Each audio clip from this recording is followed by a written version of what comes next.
Vous écoutez Radio Cotonou, madame, monsieur, bienvenue. Merci de vous masser autour de vos postes récepteurs pour l'émission Actu et Débat. 2 coéquipiers dès lundi sur Actu et Débat sont déjà en studio sur ce nouveau numéro, le tout premier du nouveau mois de septembre. Alphonse Moïse Soudé, journaliste. Bonsoir Alphonse. Bonsoir à vous, oui, bonsoir à toutes et à tous. Jules Léandre Ketty en face de vous. Jules Léandre, consultant média. Jules, bonsoir. Bonsoir Brice Bill Aïtchegui. Bonsoir à tous les auditeurs de Radio Cotonou et bienvenue au bon retour à Moïse. Merci. Merci, chers invités, pour votre disponibilité toujours renouvelée. À la partie technique, Patrice Bédia. Job Tikpe assure la veille pour la diffusion de l'émission sur l'ensemble de nos canaux digitaux. Ce soir, nous allons nous intéresser à l'exécutif béninois qui reprend du service ce lundi. Et nous verrons avec nos invités les défis à relever à cette rentrée.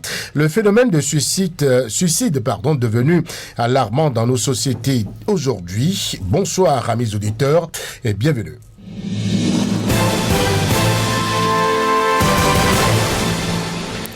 Rentrée gouvernementale ce lundi 2 septembre, on en parle rapidement en entrée de cette émission. Rentrée gouvernementale après plusieurs jours de congé. On reconnaît, Alphonse Moïse Soudé, que plusieurs dossiers sont en instance avant cette rentrée-là, des dossiers d'urgence. Je vais y arriver. Oui, le gouvernement a pris pratiquement un mois de congé pour se requinquer, mais en dépit de tous les dossiers brûlants qui se sont étalés sous nos yeux, le gouvernement est resté sans réagir. Dans d'autres pays, on aurait quand même fait une déclaration pour rassurer les uns et les autres. Nous avons malgré les congés. Malgré les congés, on peut écourter les vacances parce qu'il y a un jeu, mais malheureusement ici, en dépit de tous les appels de cœur, en dépit de tous les coups de gueule, c'est silence radio. Mais tout le monde n'est pas allé en congé, en vacances côté gouvernement. Il y a le pays qui n'a pas cessé de fonctionner. Non, le pays ne peut pas cesser de fonctionner parce qu'un gouvernement est allé en vacances. Non, mais il y a un système qui est mis en place pour que les affaires de l'État continuent. Je dis, les différents dossiers, l'interpellation du Niger, du Burkina par rapport au djihadisme et puis le dossier Ronvi, mais on a attendu en vain que le gouvernement, que nous ayons le son de cloche officiel. Parce que moi j'ai dit, tous ceux qui font la gorge chaude et qui parlent au nom d'une certaine mouvance, à mes yeux, ne sont pas crédibles. La seule personne crédible, c'est ou le chef de l'État ou le porte-parole du gouvernement qui parle et qui nous rassure. Mais nous avons attendu en vain cette réaction. Dieu merci, le gouvernement a effectué sa rentrée aujourd'hui. Certainement que dans les jours à venir, notamment le mercredi prochain, à l'occasion du Conseil des ministres, nous aurons les détails.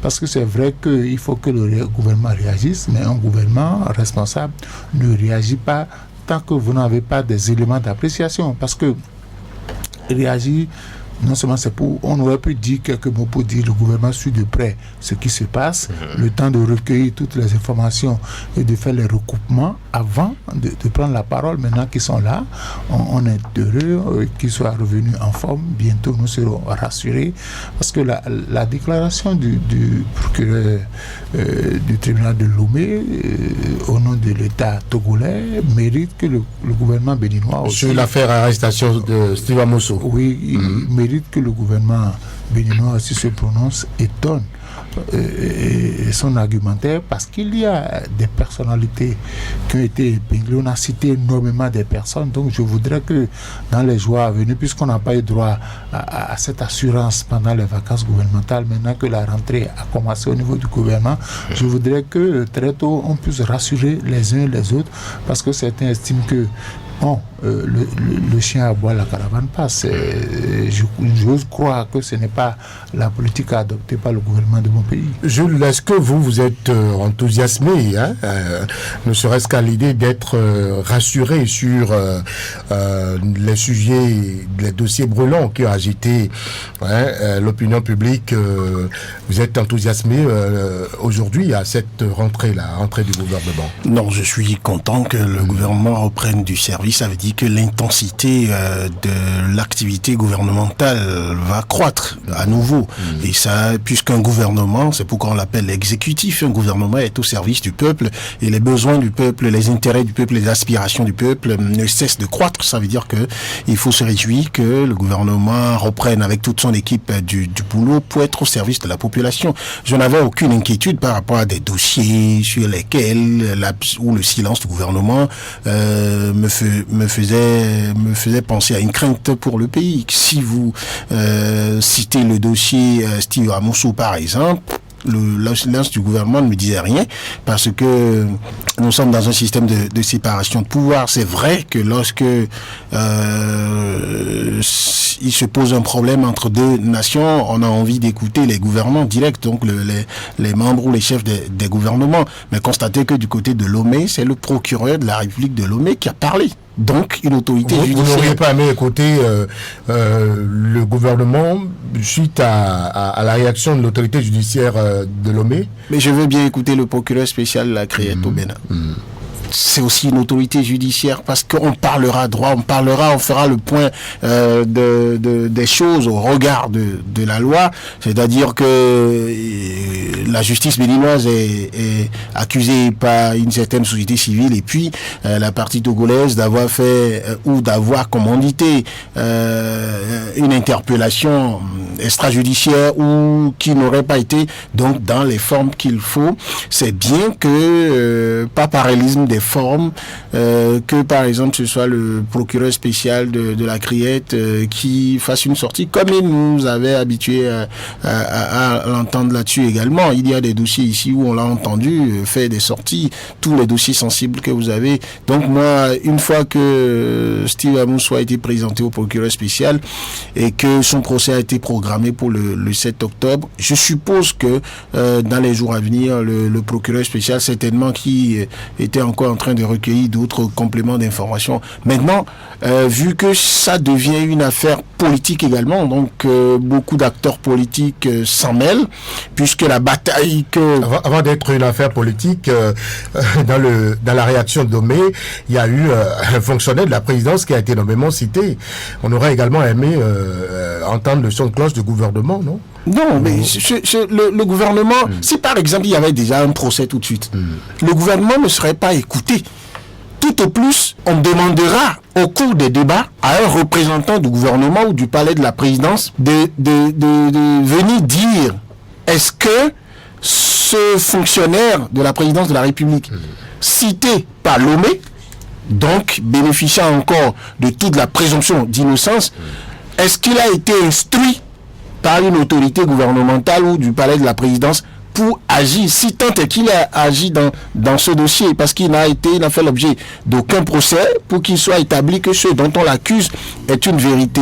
Maintenant, si le gouvernement est interpellé, quand ils reprennent par exemple, si le porte-parole du gouvernement est interpellé par des journalistes sur une question donnée, tout au plus le gouvernement, selon moi, d'accord, dira qu'il s'est assuré de ce qu'au niveau du département de la justice, d'accord, toutes les dispositions sont prises pour qu'il y ait une procédure correcte, un procès équitable et juste pour le sieur Steve Amoussou, et que certainement la population a envie, les médias aussi, de savoir véritablement si Steve Amoussou, ses frères ont envie pour que ça devienne croustillant. Là encore, ce n'est pas le gouvernement qui va donner la meilleure réponse, c'est l'appareil judiciaire. C'est vrai qu'il y a le département ministériel. Et donc, soit le ministre de la Justice vient pour dire que oui, les dispositions sont prises, l'État met la garantie de la sécurité pour Steve Amoussou, donc les instructions sont données. Donc de ce point de vue, en fait, si je dis que la réaction du gouvernement, pour moi, ne faisait pas l'objet d'inquiétude chez moi, c'est que l'absence de cette sortie du gouvernement n'empêchait pas l'appareil judiciaire de fonctionner. Je suis plus pressé d'écouter le procureur spécial ou un procureur de la République que le gouvernement. Mais maintenant, il y a des dossiers sur lesquels la reprise du boulot du gouvernement me réjouit. À ce niveau, je suis enthousiaste. Il y a des zones de Bénin qui commencent par être inondées. Quand on commence pas à avoir des signes du genre, c'est que une promptitude dans les réactions. C'est vrai que ça se fait, mais si la reprise du boulot du gouvernement peut faire que on va prendre les taureaux par les cornes, de sorte à ce qu'on n'enregistre pas des morts. Après, s'il y a exagération ou bien il y a augmentation de cette situation ou l'aggravation de cette situation, vous avez les marchés qui sont en train d'être inaugurés. C'est bien après les cérémonies d'inauguration et les belles images que nous avons, comment le gouvernement est en train de gérer la question d'octroi des places. C'est à ce niveau que le gouvernement va beaucoup nous parler, et le porte-parole du gouvernement nous avait habitués à beaucoup d'interventions. Donc, sur ce plan-là, par exemple, on est content également de savoir que voilà, il y a de la matière. On peut être content que le gouvernement soit revenu de congé. Les questions sécurité qui se pose aujourd'hui, je pense que entre le Bénin et ses pays limitrophes, ses voisins, eh bien, on a cessé d'être dans les polémiques. Tout le monde aujourd'hui en face du djihadisme. Il faut faire face à ça. Les enjeux sécuritaires. On a besoin de la communication gouvernementale autour. Et puis on nous annonce que après la reprise, le retour de congé du gouvernement, Dame Rumeur annonce que la nomination des ministres conseillers sera faite, qu'il y a comme un vent, une odeur de remaniement ministériel qui est en train d'être senti. Alors donc, lorsqu'on vous met dans un état de spectateur face à un peu comme une sorte de conclave, comme ça se fait au Vatican, on est pressé de voir la fumée blanche sortir. Voilà des choses sur lesquelles moi je suis impatient d'avoir des réactions du gouvernement. Et donc, de ce point de vue, je peux dire, oui, je suis très content que ça ait repris. Mais sur le dossier Steve Amoussou, j'estime que le gouvernement, même s'il n'était pas en congé, avait bien fait de ne pas s'empresser de réagir. Maintenant, sur ce qui concerne les deux États, si le gouvernement togolais avait réagi escalité, j'aurais demandé, pas par les formes, que le gouvernement béninois s'empresse de parler. Maintenant, les autorités judiciaires béninoises sont en train de connaître de ce dossier. On attend le procureur spécial ou le ministre de la Justice, oui, pour donner les garanties. Donc, il n'y a pas d'inquiétude à mon niveau. Alphonse a très envie de dire un mot, de réagir par rapport à... Écoutez, quelque part, Jules m'a rejoint. Je n'ai pas dit d'aller dans les détails, mais j'ai dit le gouvernement aurait pu, en dépit de la réaction du procureur spécial, le gouvernement aurait pu rassurer les uns et les autres pour dire que le dossier est suivi de près, qu'au moment opportun, et les clarifications seront faites. On attend que ça. C'est dans une maison, dès qu'il y a une petite brouille, même si papa ne prend pas les sanctions qui se posent, il rassure les uns et les autres pour dire mon silence n'est pas de la désinvolture, mon silence n'est pas du je m'en foutisme, mais je suis en train de vouloir comprendre chacun et prendre les décisions. Moi, ça calme un peu les esprits. Ça calme les esprits. Ça, c'était rassurant.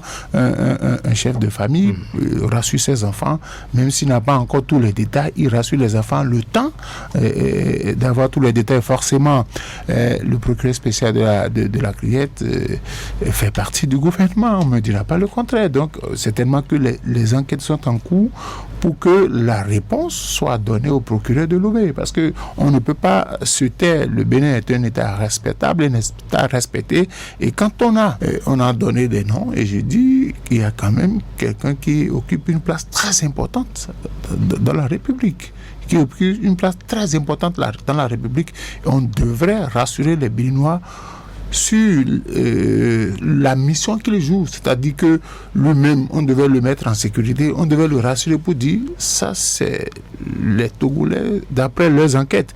Le Bénin aussi va peut-être faire ses enquêtes et donner l'information. Mais ce que moi j'ai déploré, c'est le silence plat, c'est-à-dire que personne n'a pipé. Je ne parle pas des partisans, des courtisans. Je ne parle pas de ceux-là parce que je ne crois pas ce qu'ils disent. Chacun prêche pour sa paroisse. Mais il y a la vérité officielle. La vérité officielle provient du gouvernement. Mais malheureusement, personne Même, écoute, on a vu dans les grands États que nous imitons par rapport aux vacances de gouvernement. Quand il y a problème, de loin, on adresse un message pour rassurer les uns les autres. On ne va pas dans les détails parce que quand on est en vacances, le cerveau se repose et on nous rassure cette assurance-là. Nous n'avons pas eu de notre État. C'est ce que cette assurance a manqué. Oui, c'est ça. Et quand il n'y a pas d'assurance, ça va dans tous les sens, hein, Jules.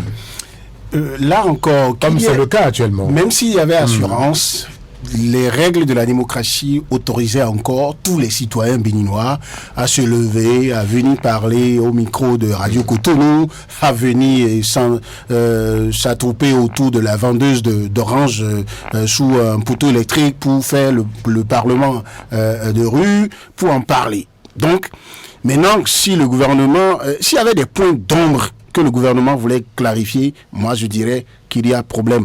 Mais non, là où peut-être on s'entend lorsque Moïse dit que lorsqu'il parle du gouvernement, c'est y compris le procureur spécial. Bon, et là on se rejoint parce que moi, si le procureur spécial avait parlé, j'aurais été d'accord. Je suis d'accord également que il a mis du temps à parler, contrairement à ses habitudes. J'ai supposé donc par précaution qu'il est en train de prendre davantage d'informations parce que tout au moins il a fait le premier pas. Si par exemple Steve Amoussou n'avait pas été présenté au procureur spécial, on serait dans un véritable cafouillis.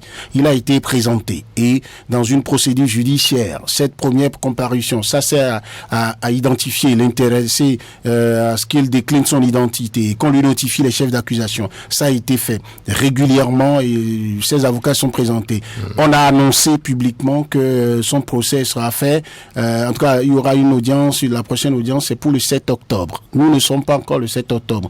Maintenant, pour ce qui est de la déclaration du procureur de la République de Lomé, qui cite des Béninois, des citoyens béninois, qui sont encore en train de circuler, il parle de leur sécurité. Là, je suis d'accord. C'est un devoir régalien du gouvernement. C'est-à-dire que quelles sont les dispositions qui sont prises, par exemple, pour que ces personnes-là puissent circuler en toute sécurité, ou que si ces personnes, puisqu'il y a eu des mandats d'arrêt qui ont été lancés par le procureur de Lomé contre ces personnes-là, y compris un fonctionnaire du palais de la présidence, oui, le gouvernement peut faire une sortie par rapport à ça.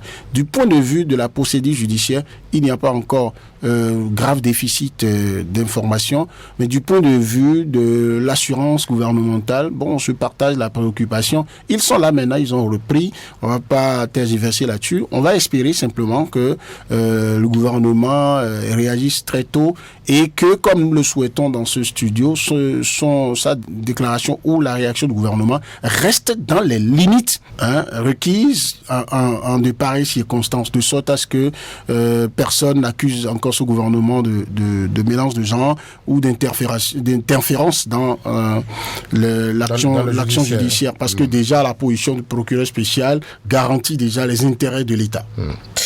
Alors, Jules, à cette rentrée, quels sont selon vous les défis à relever par, j'allais dire Alphonse, les défis à relever par l'exécutif les plus urgents?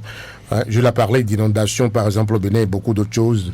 Les défis les plus urgents à relever. Oui, et ça c'est très important. Il y a les inondations, il y a la rentrée scolaire qui s'annonce dans quelques jours. Il faut déjà ouvrir les négociations avec les différentes centrales syndicales. Il faut rassurer davantage sur la cherté de la vie. Nos compatriotes se plaignent. Et puis le cas de suicide qui grimpe, on ne sait pas pourquoi. Aujourd'hui, il y a cette facilité-là que nous avons face à nos difficultés. On va en parler tout à l'heure. Donc, il faut qu'un certain nombre de mesures, il faut continuer avec l'ouverture des différents marchés. Il faut nous rassurer sur ce que devient le stade de l'amitié, où nous avons englouti des milliers et puis s'est retiré. Il y a beaucoup de choses que le gouvernement doit pouvoir. Moi, je dis, il faut rassurer. C'est très important parce que le silence enfonce davantage nos compatriotes dans l'inquiétude et dans l'incertitude. Il faut rassurer pour dire des choses se font. Des choses se font, ce n'est pas qu'on ne fait rien. Des choses se font, des choses s'observent. Et comme tout le monde connaît le mode opératoire, c'est que le gouvernement ne parle pas, tout vent. Donc moi je dis, il faut aller très vite parce que l'année est en train de finir, l'année scolaire, nos compatriotes les uns les autres ont des difficultés à se ravitailler, à acheter la liste des fournitures pour les enfants. Il y a beaucoup de choses. Moi, je dis, l'inondation, forcément, des écoles seront touchées. Les écoles seront touchées.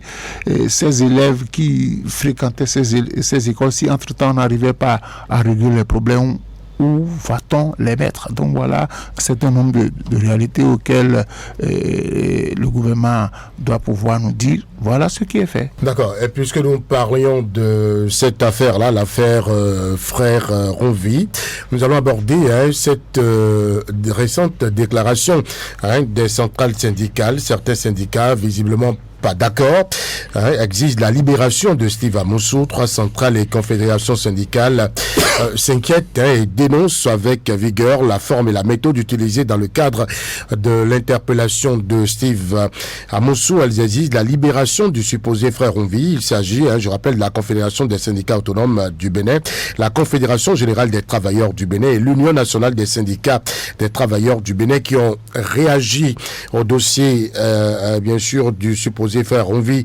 dans un communiqué qu'ils ont publié récemment et signé de leurs responsables.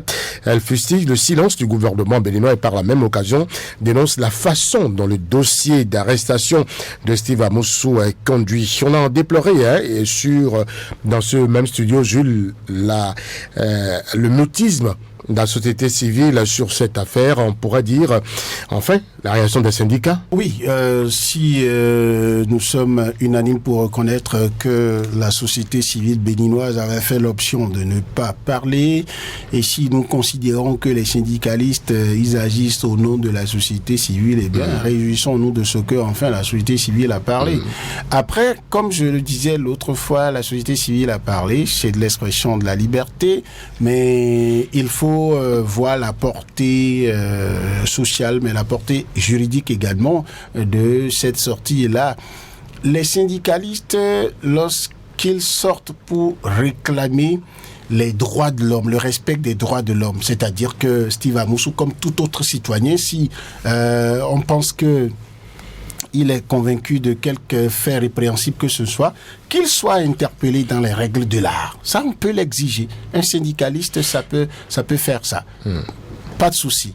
Mais lorsque quelqu'un est aux mains de la justice et qu'une information judiciaire est ouverte, quand une procédure est enclenchée et quelqu'un est en détention préventive, syndicaliste, on n'exige pas la libération pure et simple de la personne sans un procès. Parce que quand il y a un procès,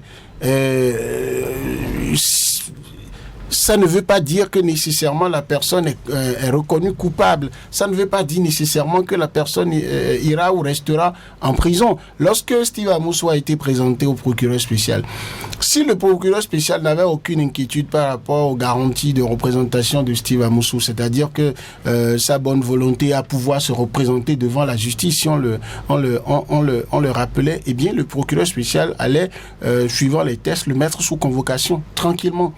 Et quand le procureur spécial décide de le déposer, de le mettre donc en détention préventive, il n'est pas encore jugé. Il estime que pour sa sécurité ou pour que lui, procureur spécial, ait la garantie que quand le dossier sera confié à un juge, eh bien, Steve Amousou pourra être représenté, eh bien, c'est pour ça qu'il le met donc en détention préventive. Si les syndicalistes sont revenus dans leur déclaration pour dire, par exemple, qu'ils ont fait des investigations et qu'ils se sont rendus compte que les droits de Steve Amousou ne sont pas respectés dans son lieu de détention. Par exemple, j'ai appris, et ça c'est encore dame rumeur, j'en ai pas eu la preuve et j'ai pas vérifié avant de venir ici, il y a une certaine presse, un média un peu très engagé aux côtés de l'opposition qui dit que Steve Amousou n'a pas droit, n'a plus communiqué avec ses avocats depuis qu'il a été mis en détention préventive. Mais j'observe que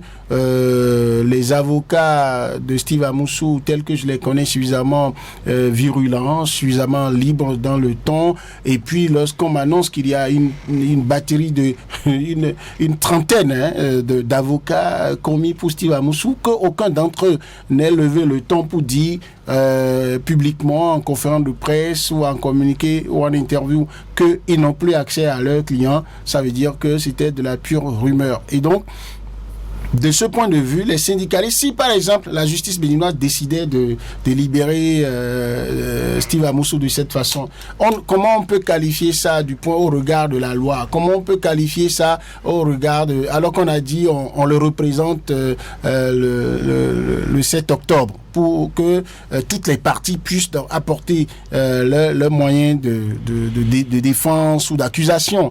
Donc de ce point de vue, je pense qu'il y a un peu d'exagération dans la sortie des syndicalistes, mais je dis ça pertinent. Mais les syndicalistes se sont inquiétés de son interpellation, de la manière également de la réaction de Lomé. C'est au regard de tout ça qu'ils ont... J'ai dit, si vous voulez que je donne dans des pourcentages, je me dis au moins à 50%, oui, la sortie, elle était pertinente. Parce que pour dénoncer les conditions d'interpellation, parce que jusque-là, là où nous sommes en train de parler, le point d'ombre se trouve au niveau de, je vais parler un français facile, presque familier, qui a attrapé Steve Amoussou dans les rues de Lomé. On sait qu'il n'a pas été interpellé sur notre territoire. Qui est allé le chercher là-bas?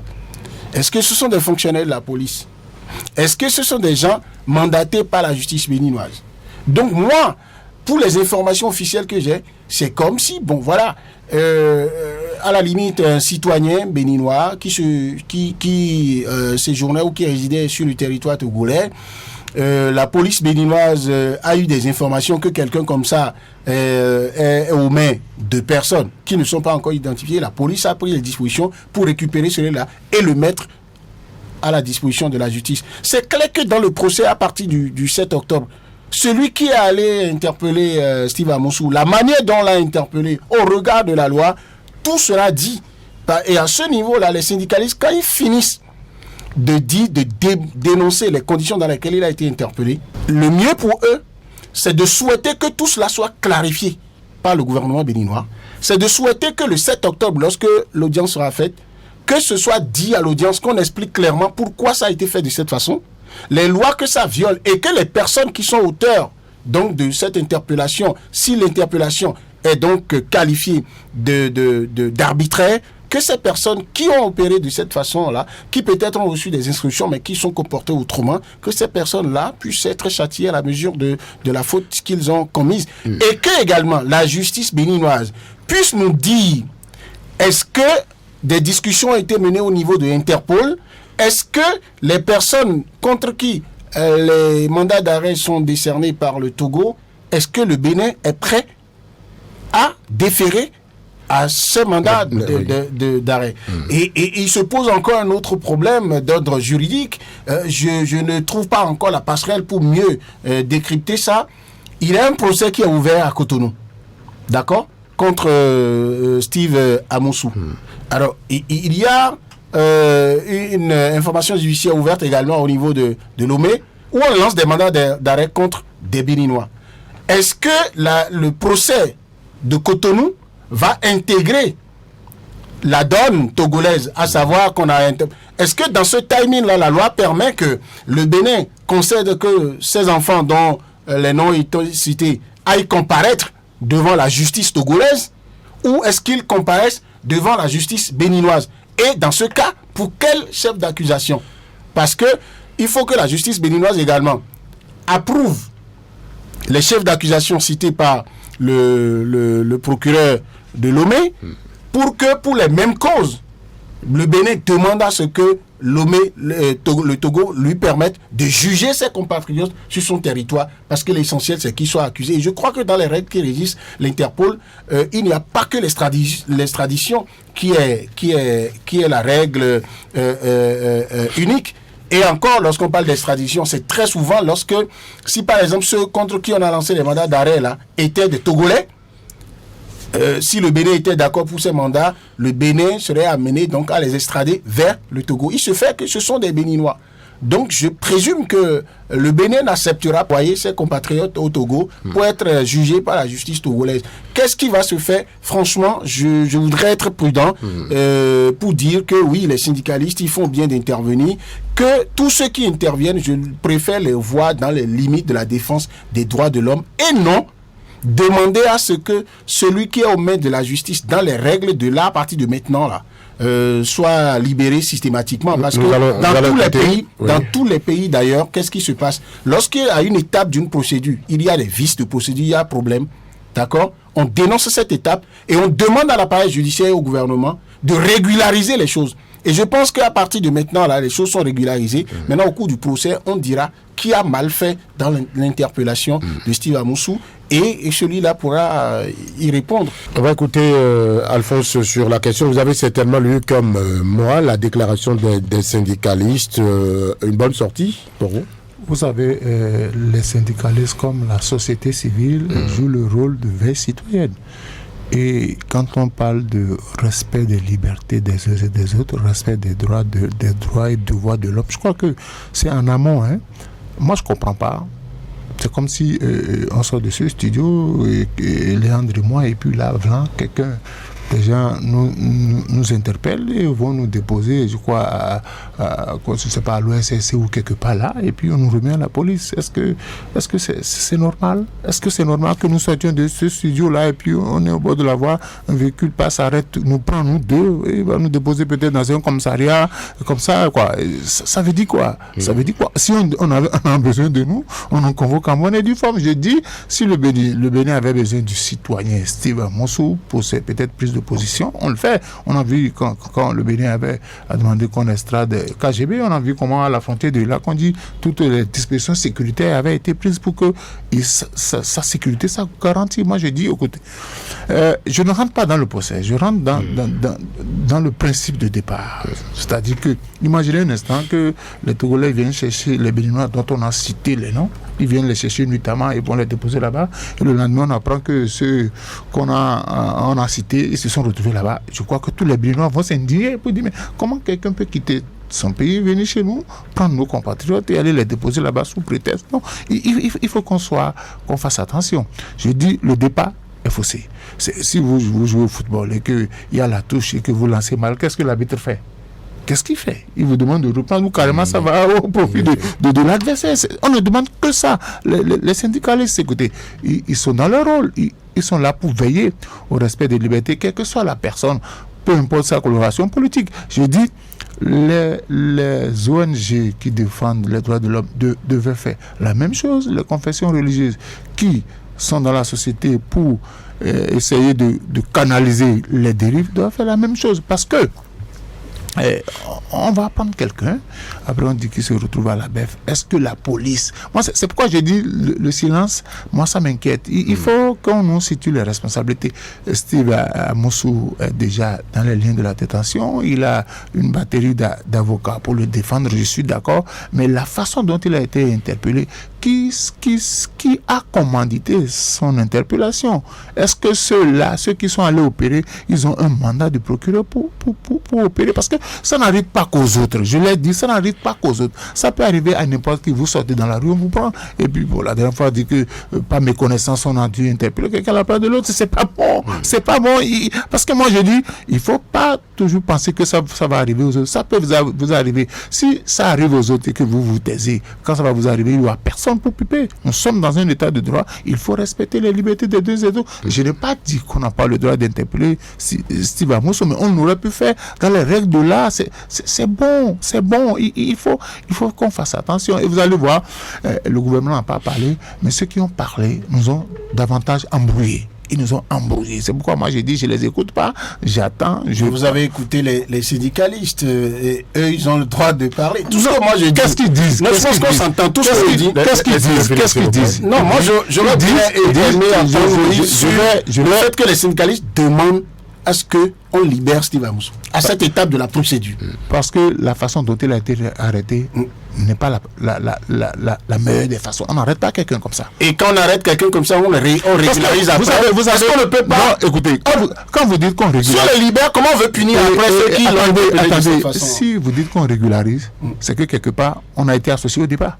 Attention, il faut qu'on sache. Mais c'est clair. Il faut qu'on sache utiliser les mots. J'ai dit si la justice béninoise décide de régulariser, c'est qu'en amont, vous voulez me dire que la justice était informée qu'on allait aller le chercher. Non, attendez. Qu'est-ce qu'on veut régulariser? Qu'est-ce qu'on veut régulariser? Non, attendez. Là, vous travaillez à me... Non. On régularise ce qui a été mal fait. Je réclame, je plaide pour avoir pour prendre la parole, sauf à ce que mes propos ne soient pas sortis de leur contexte ni travestis. Je n'ai jamais dit que j'affirme que la justice béninoise veut régulariser parce que la justice béninoise s'était trompée, avait mal agi. Je dis si. Il est établi, d'accord? Parce que pour rapport aux informations que nous avons aujourd'hui, je suis d'accord pour soutenir tous ceux qui disent il y a un flou autour de la manière dont il a été interpellé. Parce que je sais comment, pour ce que donc, n'utilisez plus le verbe régulariser. N'utilisez plus ce verbe-là. On régularise ce qui a été mal fait. On n'est pas non plus au camp pour que vous me parlez de cette façon. Je vous dis une chose. Ce que vous demandez est juridiquement incorrect. Je dis, dans tous les pays du monde, si on vous interpelle mal, d'accord, au point où votre vie a été même mise en danger, après, dès que vous tombez aux mains d'une autorité judiciaire ou policière régulière, on ne demande pas à l'autorité là, juste parce que vous aviez été mal interpellé, qu'on vous libère si on a des choses à vous reprocher. Qu'est-ce qu'on fait? On interpelle ceux qui vous ont interpellé de cette façon, même si c'était des agents de police. On les prend, on les juge aussi, on les punit. D'accord? Et là, c'est en les punissant qu'on vous a déjà dédommagé. Et si on constate qu'ils vous ont créé des dommages là, la loi prévoit comment on vous répare ça. C'est ce qu'on appelle, j'appelle régulariser. Donc, il faut déjà que les débats se fassent pour qu'on voit, on situe les responsabilités. Et lorsque ces responsabilités sont situées, la justice dira les droits de Steve Amoussou à l'étape de son interpellation ont été violés. Voici ce que prévoit la loi lorsqu'on viole les droits d'un citoyen qu'on veut interpeller au départ. Et on applique ces sanctions à ceux qui sont auteurs de cette interpellation-là. Mais le débat n'a pas été fait. Jules Léandre Kitty est mal placé pour dire il est établi qu'il a été il y a des fautifs, et même si il y avait des fautifs, et si on ne les identifiait pas, si Cotonou, la justice béninoise dit j'ai fait toutes mes enquêtes, et ceux que le maire a cités, pour moi je n'ai rien contre eux, ça veut dire qu'on restera là sans savoir ceux qui ont interpellé. Maintenant, on peut interpeller le directeur général de la police, la justice peut demander au directeur général de la police républicaine béninoise, puisque celui qui a été interpellé à Lomé a été remis aux mains de vos éléments. Quel est le contact que vos éléments ont eu avec ces personnes? Avec qui vos éléments ont eu de contact? Est-ce que ça veut dire que la police était en train de faire la ronde seulement et a appris que quelqu'un a été interpellé à Lomé, a été introduit sur le territoire béninois et allé chercher ces personnes? Et si il est allé chercher celui-là, pourquoi il n'a pas arrêté ceux qui l'ont interpellé? Le colis. Voilà, très bien. Voilà, moi, mes capacités aujourd'hui, là, très bien, merci d'utiliser l'expression des spécialistes des renseignements, à réceptionner le colis. Alors, qui est allé chercher le colis? Et mes limites, mes droits, d'accord, d'analyste s'arrêtent là, et j'exige que la justice, qui est reconnue par la loi comme l'entité qui est amené à clarifier de ce genre de situation, je demande à ce que la justice nous clarifie ça. Donc, que tous ceux qui peuvent être interpellés pour s'expliquer sur la question, sur l'interpellation, le fassent. Mais si je reste ici maintenant pour accepter qu'on dise que j'ai dit que la justice veut régulariser, donc j'affirme que la justice béninoise ou la police béninoise s'est compromise avant. Je suis en train de faire procès à des gens. Quel est le problème que la déclaration des syndicats, des centrales syndicales peut régler? C'est-à-dire, quelle lumière elle peut apporter au débat? L'importance de cette sortie des syndicalistes, par exemple, c'est de mettre davantage la pression pour déjà rassurer la population, pour dire, nous sommes 13 millions de Béninois. C'est-à-dire qu'il y a un citoyen lambda peut se dire, de tout ce que vous dites de l'affaire Steve Amoussou, là, ce qui m'interpelle là, et ce qui m'intéresse, c'est que, est-ce que moi aussi je peux être interpellé n'importe comment dans la rue? Donc, est-ce que ma sécurité est assurée? Deuxième chose, ils mettent la pression pour qu'au cours de la procédure, on ne commette plus une faute.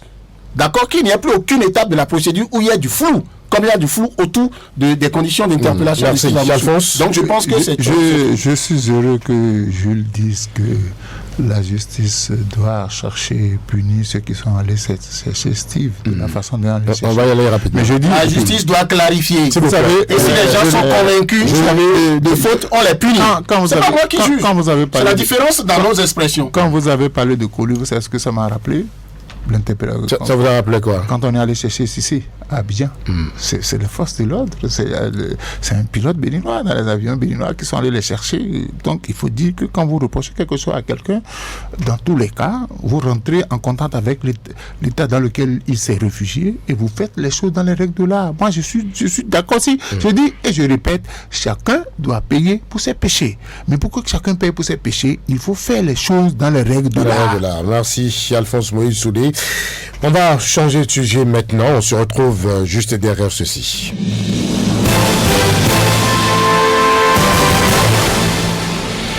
L'augmentation des cas de suicide est un phénomène préoccupant aujourd'hui dans la société béninoise.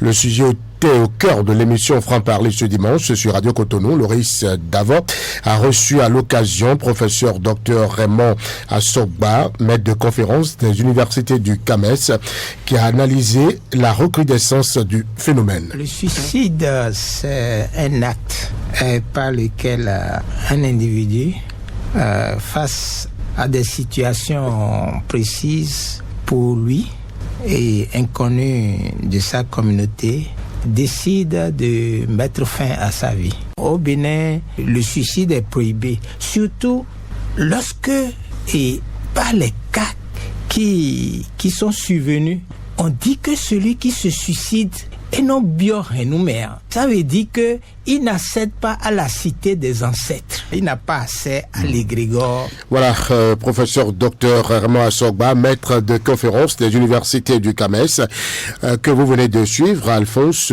l'invité de Franc-Parler ce dimanche, sur ce drame sociétal devenu alarmant. Vous en aviez parlé tout à l'heure quand on abordait les défis, les sujets préoccupants à aborder dès cette rentrée gouvernementale. Je dirais d'abord, dans un premier temps, le suicide, ce n'est pas encouragé. Le suicide n'est pas encouragé. Mais il arrive des fois, parce que je ne vais pas faire de la métaphysique, on parle d'égrégore. Moi, je ne vais pas parler de ça. Je parle de ce que, si vous êtes quelqu'un, vous travaillez. Je vous donne un simple exemple. Vous passez 8 mois, par exemple. Vous travaillez régulièrement, vous passez 8 mois sans salaire. Vous vous adressez à vos amis. Personne n'est prêt à vous aider. Vous tournez vers les membres de votre famille. Personne n'a envie de vous aider. Vous constatez que vous n'avez pas payé l'électricité. La SB2E est venue vous sanctionner. Vous n'avez pas payé la SONEB. On est venu vous arracher le compteur. Vous avez reçu de la part de votre propriétaire préavis pour vider la maison. Vous regardez devant, vous regardez derrière. Vous n'avez plus d'espoir. Vous avez une famille à nourrir. Personne. Et tous les matins, ça vous tape sur le système. Madame crie, madame réclame. Les enfants expriment leurs besoins. Vous regardez à gauche et à droite. Vous n'avez plus personne. Qu'est-ce que vous faites? Vous dites, il vaut mieux que je disparaisse de la tête des vivants, parce que tout ce que j'ai sollicité, c'est peut-être la solution la plus facile. Mais non, mais en se suicidant quelque part, vous créez plus de problèmes, parce que de votre vivant, personne n'est resté pour aider votre famille. Mais quand vous partez, encore, c'est la merde, excusez l'expression, mais je dis, les gens à un moment donné, quand ils ont le dos au mur, ils sont vraiment découragés. Mentalement, ils sont plus stables. Il n'y a plus de porte de sortie. Et ça fait que, parce que c'est vrai qu'à un moment donné, quand vous avez des difficultés, que vous tournez à gauche, vous trouvez un ami, vous regardez derrière, vous avez la famille, quelque part, ça vous rassure. Les gens discutent avec vous, les gens vous donnent des conseils. Mais quand ça arrive à un moment donné que vous regardez autour de vous, c'est le vide, mais vous sautez dans le vide. Et quand vous sautez dans le vide, vous choisissez. Bon, on est en train de faire comme les Blancos. Vous savez, Pierre Bérégovoy, à un moment donné, il ne pourra plus supporter. Il s'est tiré une balle dans la tête, il est parti parce que on dit, il vaut mieux, je ne suis pas formé, on dit, il vaut mieux la honte, il ne faut pas rester vivant pour jouir de la honte, mais il faut vite partir avant que les choses n'empirent de jour en jour. Donc, face à la situation, face à cette impasse, face à cette imposture où les gens n'ont plus rien, il n'y a personne, on dit, les gens vous diront, tu n'es pas le seul, Mauna Blue. Mais Dieu ne descend pas pour faire le bien. Quand ton frère, ton prochain membre de ta famille, personne ne veut t'aider, mais écoutez, moi je n'en veux pas cela, mais j'ai dit, le suicide crée plus de problèmes qu'il n'en résout. Jules, l'invité a rappelé les pressions économiques aujourd'hui, la pauvreté, le chômage, les difficultés financières ont exacerbé le stress et le désespoir, qui conduisent malheureusement certains individus à ces actes désespérés. Oui, bien sûr, notre société, il faut reconnaître que notre société a perdu un certain nombre de valeurs. Vous savez, les deux éléments témoins que vous avez joué tout à l'heure. Le second, qui est le plus court et qui même a été coupé brusquement, me paraît plus pertinent, m'a le plus accroché. Vous savez pourquoi? Parce que le professeur Soba faisait allusion au sens que la tradition africaine et béninoise donne au sort de celui qui s'est donné la mort. Que celui-là qui se donne la mort, le même qui se suicide, n'accède pas au panthéon de nos ancêtres. Il n'intègre pas l'égrégore traditionnel qui consacre son appartenance et ses œuvres à la famille pendant son séjour terrestre. Et pour qu'il bénéficie des honneurs qu'on doit donner à tous ceux qui ont vécu dans cette famille et qui sont allés. Et vous savez, le simple fait de savoir ça, le simple fait que cela ait été intégré à votre éducation familiale et sociétale, fait que chaque fois que vous voulez agir, vous faites très attention. Vous savez, lorsque vous avez la chance de naître dans un village comme moi, d'y grandir jusqu'à avoir l'âge de la raison, avant de connaître la vie hybride des citadins, on vous dit, et des adages béninois sont là à foison qui l'expriment, lorsque vous êtes en espace public et vous êtes communautaire, vous êtes en train d'agir, il faut penser à votre nom de famille. Lorsque vous êtes en train d'agir, vous êtes un homme, on dira c'est l'enfant de qui? On dira c'est le mari de qui? On dira c'est le papa de qui? Lorsque vous êtes un enfant, vous êtes en train d'agir, on dira c'est l'enfant de qui également? Il y a un adage qui dit que si vous vous comportez mal, vous salissez votre nom. Mais les gens ne regardent plus ça. Je constate que les religions, d'accord, les obédiences religieuses, les familles, les communautés telles qu'organisées avant, et la société globalement, tous ont failli, ont échoué. Parce que les religions, les confessions religieuses se multiplient. Mais qu'est-ce qu'on va faire dans une église, dans une mosquée, dans une confession religieuse? On va pour le réarmement moral et spirituel, le réconfort. Tout au moins, même quand vous avez faim, on vous racontera que la Bible a dit... Ces confessions ont échoué sur ce plan-là. Oui, parce que ces personnes-là, tout au moins, lorsqu'elles sont désespérées, si elles vont dans ces milieux, devraient tout au moins retrouver l'espoir de vivre encore, quitte à continuer à rechercher les moyens matériels et financiers pour régler les problèmes concrets. Mais les gens continuent d'aller à l'église, les gens continuent d'aller dans les mosquées, les gens continuent d'aller dans nos couvents. D'accord? Et déjà, une bonne partie de la population béninoise est allée à la frontière Bénin-Togo, ou dans le Togo tout récemment, ou ce week-end-là, pour aller faire une grosse cérémonie de prise de pierre. C'est des enseignements qui sont donnés. Est-ce que chacun revient de là avec l'espoir que c'est interdit de se suicider? Que se suicider, c'est un péché? Non, mais combien de personnes vont à la prise de pierre? Ah, mais je donne cet exemple-là pour dire, c'est comme une branche religieuse également. Lorsque vous prenez les communautés, pourquoi vous ne pensez pas, quand l'effet des portables, des réseaux sociaux, le numérique, qui sont venus détruire, je ne dis pas que ce n'est pas bon de se mettre à la mode du numérique, mais observez aujourd'hui, vous avez des clubs, des associations, des Agogbe même là, qui se mettent ensemble, font habits, uniformes, vont quelque part dans un bar, ils ont préparé à manger ou ils ont payé boisson, et ils veulent faire la fête ensemble. Patrick Bédia, dans ton village, vous mettez ensemble, tout le monde est à la même table, mais chacun est dans son téléphone. On ne se parle plus. La chaleur communautaire et familiale n'y est plus. Quand est-ce que les gens veulent se parler? Et le développement, regardez ce qui se passe aujourd'hui lorsque TikTok est venu. Mais Quel est le contrôle que l'État a fait de ça? Il y a des pays dans lesquels on a régulé ça. Regardez ce qui se passe sur les réseaux sociaux. Le suicide et les drames, les aberrations sont enseignés en live. Chacun vient, dit ce qu'il veut. D'accord? Les gens, aujourd'hui, si quelqu'un prend son smartphone aujourd'hui, il y a un jeune qui s'est donné la mort à Parakou, on l'a vu quelques jours avant, écrit des choses sur les réseaux sociaux, fait un sketch pour parler de la mort, et après il s'est donné la mort. Nous sommes en train d'aller vers un niveau où des gens vont allumer des caméras et se tuer en direct. Et les enfants qui vont à l'école aujourd'hui, quand vous regardez nos programmes, est-ce qu'on a réfléchi à l'éducation morale qui permet à un enfant de dire jamais je ne dois faire ça? Parce que l'adulte que vous voyez se comporter de cette façon après, allez voir les traumatismes qu'il a vécu quand il était enfant. Allez voir l'éducation qu'il a reçue. Et je finis en disant à nos compatriotes que quel que soit ce qui va se passer, quels que soient les rôles de l'État qu'il n'a pas encore suffisamment assumé, encore que l'État fait beaucoup, mais tant qu'il reste à faire, rien n'est fait, dit-on.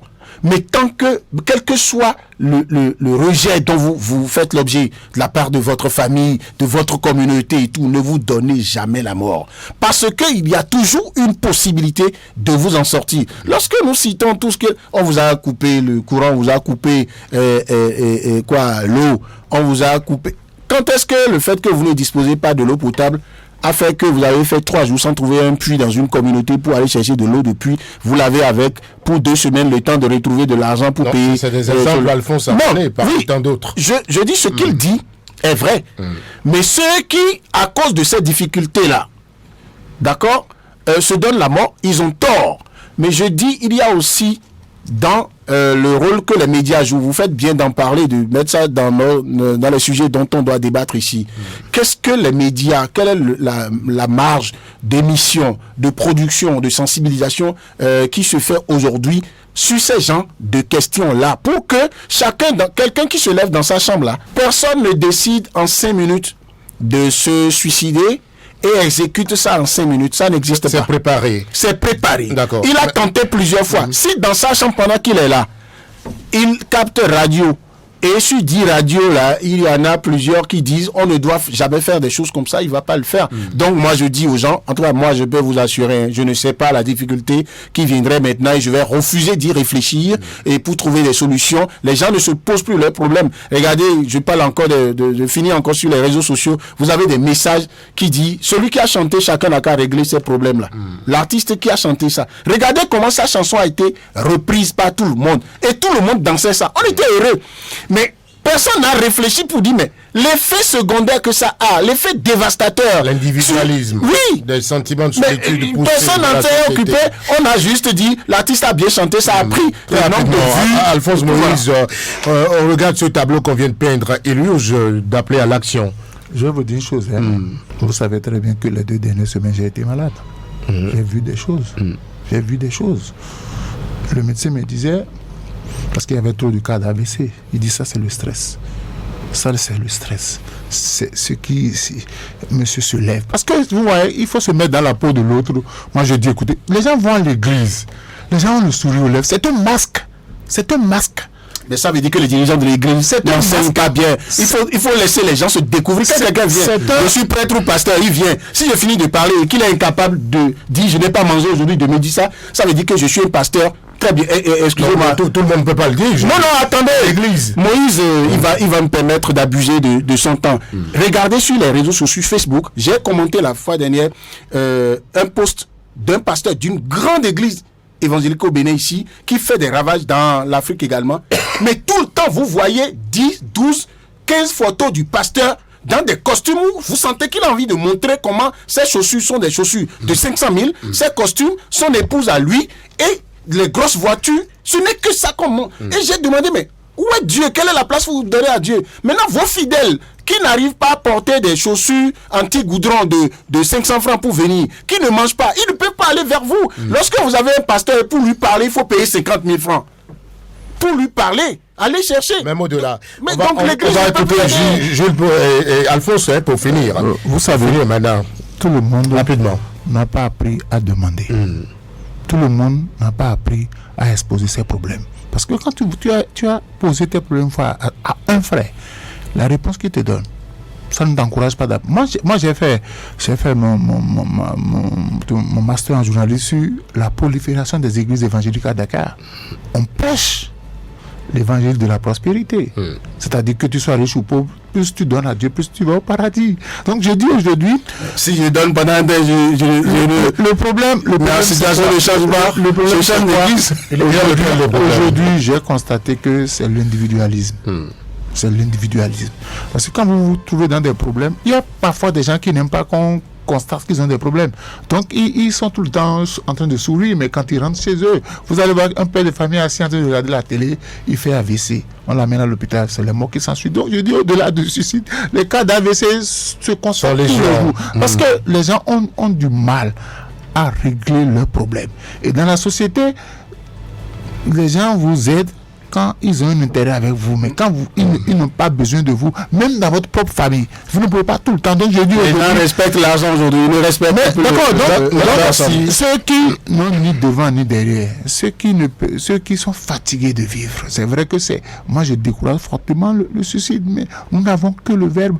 Dans les églises, c'est pas ce qu'on dit là, on dit aime ton prochain, on dit aime ton prochain comme toi-même. Vous allez voir que dans les églises, il y a des gens qui viennent, ils viennent adorer, ils quittent leur maison, ils disent je vais à l'église par la foi, dans l'intention qu'avant la fin du culte, un frère ou à la fin du culte, un frère va me faire un geste. Malheureusement, ça a déserté. Malheureusement, on va revenir sur cette question. Vous savez, vous l'avez dit, l'individualisme a aggravé la situation. Ça empêche, malheureusement, les candidats au suicide de rechercher de l'aide et du soutien social devenu aujourd'hui suffisant. On va en reparler bien évidemment sur Actuel Débat. Le numéro de ce jour se referme. Merci chers amis auditeurs de nous avoir suivis.